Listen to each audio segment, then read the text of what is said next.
అందరికీ నమస్కారం అండి. నా పేరు doctor Sundar, senior physician and diabetologist. ఈ రోజు ఎన్ని టైప్స్ ఆఫ్ డయాబెటీస్ ఉన్నాయి ఈరోజు తెలుసుకుందాము. చిన్న పిల్లల్లో కూడా, పుట్టిన పిల్లల్లో కూడా డయాబెటీస్ వస్తుంది. That is called neonatal diabetes. ఇది జనరల్ గా జెనెటిక్ పరంగా వస్తుంది. So that is single gene mutations లో చేంజెస్ రావటం వల్ల వస్తుంది. That is called neonatal diabetes. Usual గా it is 0 to 6 months babies లో ఈ డయాబెటీస్ వస్తుంది అన్నమాట. ఇంకోటి ఏంటంటే ప్రెగ్నెన్సీ అప్పుడు వస్తుంది. That is pregnancy induced diabetes. అంటే ప్రెగ్నెన్సీ అయిన తర్వాతనే ప్రెగ్నెన్సీ పీరియడ్లోనే వస్తుంది ఇండ్యూస్డ్ డయాబెటీస్ మెలిటస్ అని అంటాము.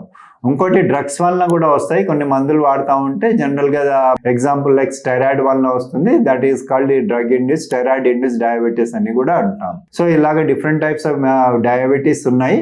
ఇంకా చాలా రకాల diabetes. These are the few common diabetes we come across in our clinical practice లో వస్తూ ఉంటాయండి. Thank you.